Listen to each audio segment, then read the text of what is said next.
Practice questions for the quiz on radiometric dating explained. Question 1. Why are radioactive substances useful for measuring geological time? A. The ratio of decay products to radioactive substances remains constant in rocks. As the radioactive substance decays, the decay product increases. The half-lives of radioactive substances are short. The half-lives of radioactive substances are rather long. C. Samples of radioactive substances are easy to collect from rocks. That is not true. Letter D. Radioactive substances undergo decay at a predictable rate. The half-life for any element is not affected by environmental conditions such as temperature, pressure, or chemical conditions. Question 2. A bone sample contains only 1/4 of its original radioactive carbon-14 content. How old is the bone sample? At 0 half-lives, 0 years, we have 100% carbon-14. In 1 half-life, or 5,700 years, we're down to 50% carbon-14, or 1/2. After 2 half-lives, or 11,400 years, we're down to 25%, or 1/4 of the original content. Base your answer to the following questions on the graph below, which represents the decay of radioactive material X into a stable decay product. If radioactive material X were heated, the length of its half-life period would.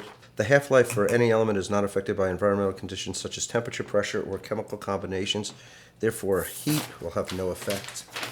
The half-life period would remain the same. Number 4, which process could be indicated by the expression below? Uranium-238 changing into lead-206. Referred to in the diagram in the front page of the reference table, which is called radioactive decay data. The most relevant answer down below is radioactive decay in granite. Number 5, samples of plant pollen are preserved in sediment deposited in the last glacial ice sheet.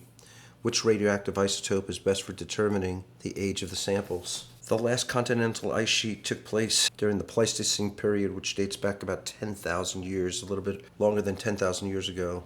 Carbon-14 is used to date samples no older than 50,000 years.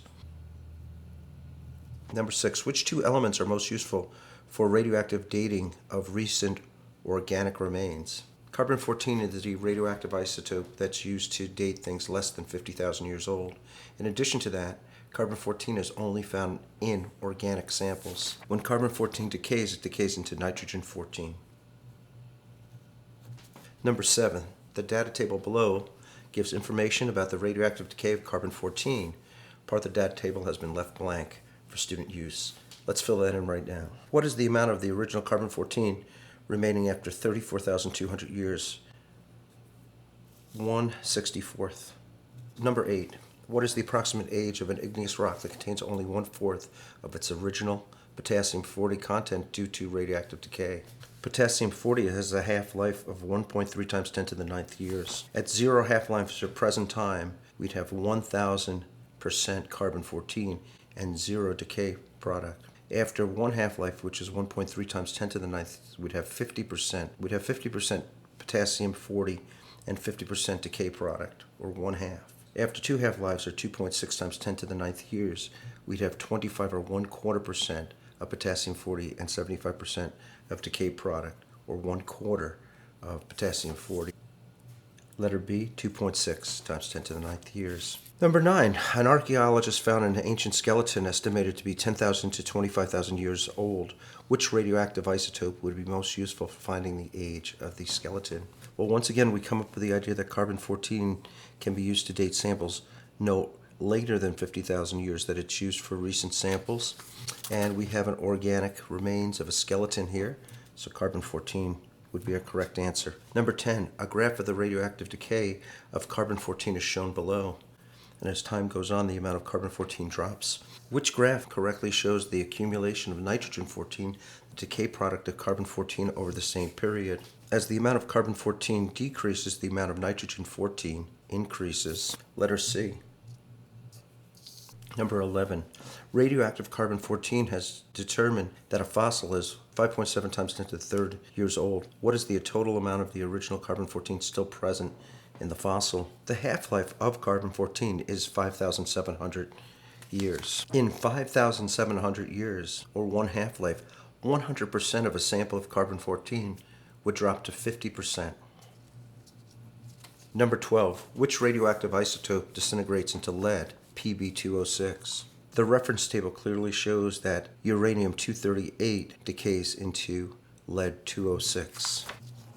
Base your answers 13 through 17 on the graph below, which shows the decay rates of 4 radioactive substances A, B, C, and D.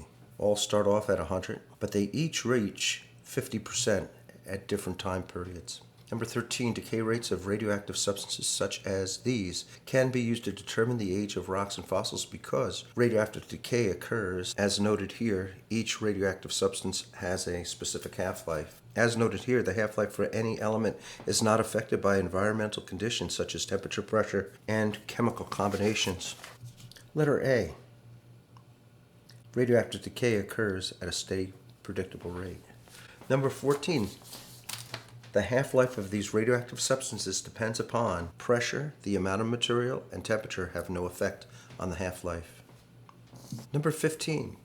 When 90% of the original mass of isotope D remains, what total percent of the original mass of isotope B remains? On the chart, when 90% of D remains, about 22% of substance B remains. Number 16. The radioactive substance uranium-238 is represented by uranium has a half-life of 4.5 times 10 to the 9th years. 4.5 times 10 to the 9th years would be represented by this spot on the graph, and if I follow this up, it matches up right over here where the half-life is 50%. Letter B would be the uranium-238. Which radio substance has a half-life of 13 billion years? At 13 billion years, radioactive substance is 50% of its original amount. Number 18. How old is a bone that has 12.5% of the original amount of radioactive carbon-14? At present time, 0 half-lives have gone by, 0 years have gone by, and we would have 100% carbon-14. After 1 half-life, 5,000 years have gone by, we're down to 50%, half of the original. After 2 half-lives, we're at 11,400, down to 25%. After 3 half-lives, we're at 17,100 years, 12.5%. Letter C.